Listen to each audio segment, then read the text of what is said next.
Good morning, happy Tuesday. We're back with a little bit more DFS action.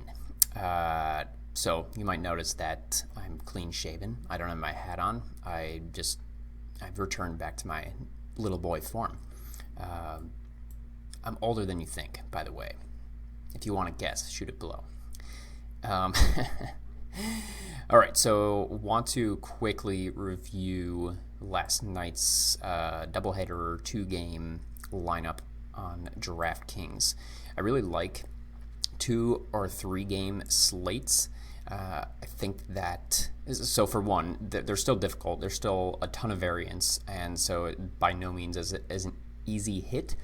But if you can dig a little bit deeper than the rest of the field is going to, because most people tend to stay pretty surface level in these spots, you do have a chance of hitting it big if you can go there. So a couple things that I think are really interesting for small slates, and this is actually proven to be an area of strength for me. My biggest win this year was in Showdown. I placed first in so this is before I started doing lineup reviews. I might throw this in there just because it's fun at some point to go through a lineup that was actually good. But I won that in Showdown, and then last year in the playoffs, I came 5th in the fair catch, which I'm reviewing here today. A bigger field, though. It was 23,000 people, and I came in 7th, sorry. And the way that I've been able to be successful on these slates is by truly just thinking about how the games flow. Now, ironically, that's going to lead me to my downfall today. So what do I mean by what our edge is and being able to dig a little bit deeper than the field? Actually think about how these games play out. You only have 2 games to look at here. So don't be lazy. Actually get on paper and write this down. What do you think the game, how do you think these things are going to play out? What I like to do is come up with a most likely scenario, and then also if 1 or 2 things were to go differently, what would that look like? And the most likely things to go differently. The thing with small slates is people have this idea that something like you have to be crazy to get first place or do well in a tournament, and you have to have some totally off the board play, and that's not actually true. What you want in these small slates is if 1 or 2 things go a little bit haywire from kind of the expected game flow or outcome, you want to be able to capitalize on those things. So we're not looking at this 1 percentile chance thing of happening, some guy coming off the bench and scoring a long touchdown. We're looking at if the Redskins get a pick 6 early in the game, how does that change the complexion of how these teams play and attack? In this particular instance, that doesn't really change that too much. But so here's what I did wrong on this slate. I'm going to read something for you. So, excuse me. I always take notes by hand first and foremost. When I'm thinking through games, I always do notes by hand. It just helps to kind of flow and get some things out there. I think the worst thing you can do is jump right onto DraftKings and start building lineups. Really think through what you believe the games are going to play out as. Use your football knowledge here and think through how these things are actually going to go. So here's what I'm going to read to you. I'm going to read what I wrote out for these games because it's funny as we go through this. Washington football team at the Pittsburgh Steelers. Defensive teams could be lowish scoring. Bills at 49ers. Relatively defensive affair that likely opens up as it goes, in quotes or in parentheses, second half, but tributaries of less or more scoring. Basically, like I said, teams that have the capacity to be defensive, but good chance that it opens up later in the game because they're just trying to score. So what's funny in hindsight is that those predictions were exactly right. The problem is I didn't build my lineup as such. So I was incredibly frustrated with myself last night looking back on this and just being like, I basically called how the games are going to play out, but why didn't I build lineups that way? So enter the fair catch here. Fair catch is like one of the most fun tourneys, I think, for me, because it's $12, so it's not like this crazy high entry fee, but it's also, as opposed to like the $3 fields or something, or like buy-ins, you still have a decent shot at like a nice little prize pool at the top there. So this one was a smaller one, 980 entries. A lot of times the fair catch you'll see, like I said, the one that I won last year, or almost won, was 23,000 entries. So I do a couple different sizes, but I wanted to play a smaller field in this because I didn't feel like I had a really, really off-the-board roster. So I wasn't confident in my ability to win first. So here's what we got.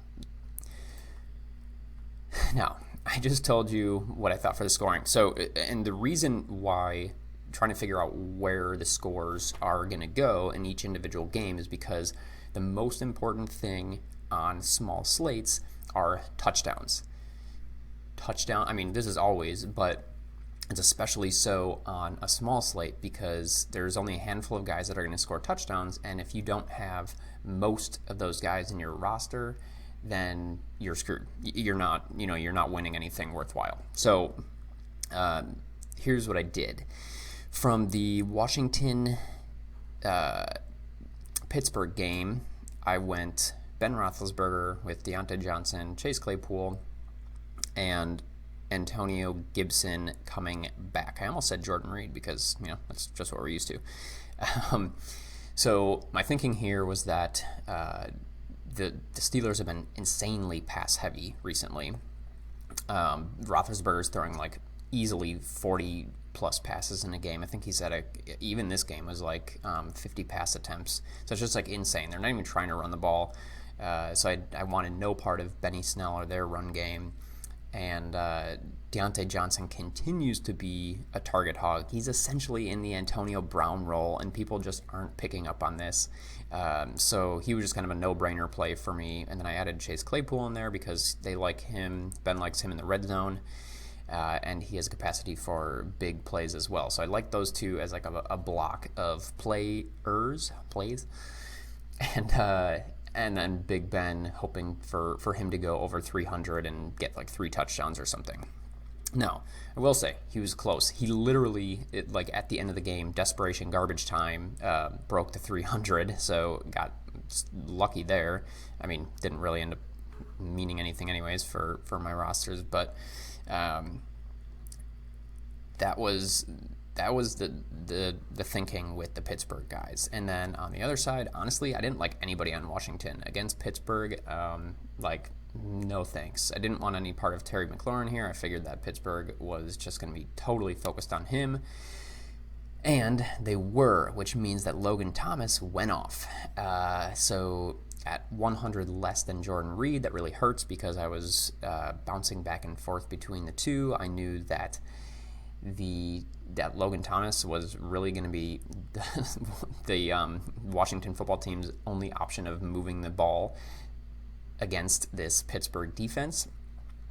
So, yeah, hindsight's a bitch there. Results because he scored, what was it, like 30, 35, or no, not that high, right? He was like 9 for 98 and a touch or something. So I think he was at like mid-20s, but still.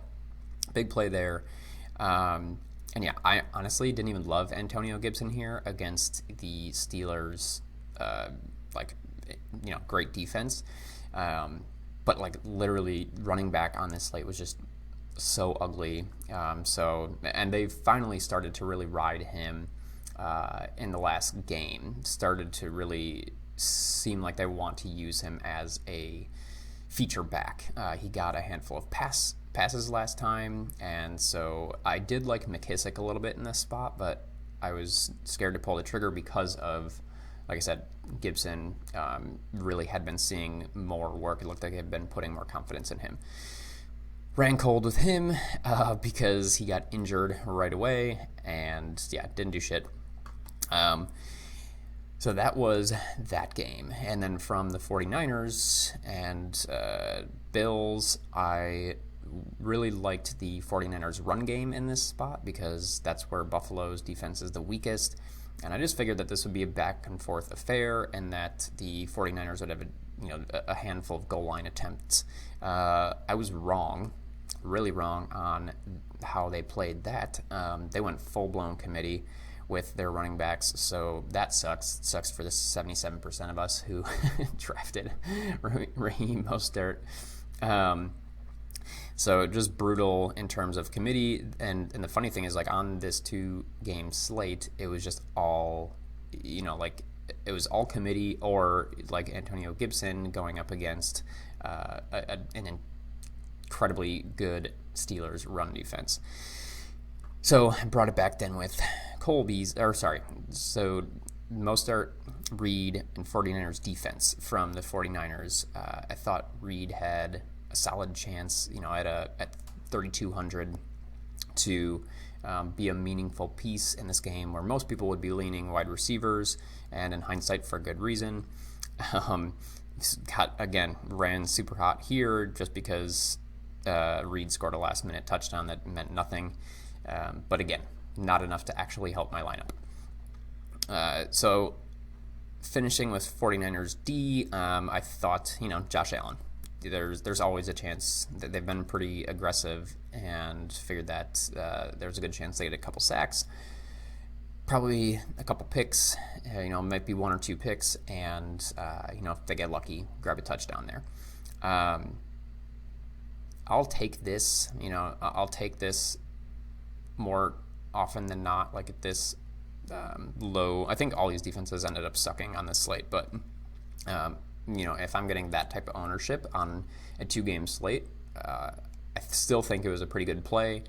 Allen showed up on fire and didn't do much wrong at all, so we got good Josh Allen instead of bad Josh Allen, which screwed both my defense and my quarterback position. And that is the thing that I was most upset about at the end of the weekend, or the end of the night last night, is not that my roster would have crushed or anything with Allen instead of Roethlisberger, but going back to what I initially said, when we were looking at game environments and how I expected this to play out, I expected this game to be more back and forth, more opportunities to score, and I still played Roethlisberger over Allen. So, not really sure what happened there, but and then final note on Beasley and Diggs. I liked both of them in this spot. I honestly like Beasley better, and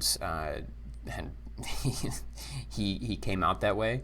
I liked him better because teams know that they have to be heavy on Diggs now, and they just don't respect the other weapons quite as much, and people continue to think of Cole Beasley as this low ADOT slot receiver that he was on Dallas, getting 5 for 50 a game or something like that, where he's functioning more like a Julian Edelman type, and Josh Allen really, really likes throwing to him. I think this is his 4th 100-plus yard game this year. So Beasley is no slouch, and I just felt like he had the better matchup and that Allen would be targeting him a lot. But I still wanted the ceiling of Diggs, and I figured that the combination of Diggs and Beasley in a game that I expected the Bills to be throwing a lot gave me a pretty solid floor and ceiling of points, which it did. Can I math? Yeah, 50 between the two of them. It's exactly what you're hoping for in that situation, as opposed to the 26 between Deontay and Claypool. Oh, jeez. But so yeah, that's it. Should have gone Josh Allen instead of Roethlisberger. Paid up there and figured out how to make it work. I don't remember what kind of salary I had left over here, but that's it for this slate. Always going to be a little bit tilted when I make the wrong choice, not because of results, but because of something that I clearly thought through and just failed to pull the trigger on. So beating myself up last night and this morning about that, but here we are. Live another day. I cashed just enough to... I didn't quite get into the black last night, but it was enough to to not totally kill me. I played some showdown cash games and cash there. So that's it for today. Thanks for hanging out. If you got questions or anything, hit me up below. Let me know what your Monday doubleheader 2-game slate lineups looked like, and if you want anything. Later.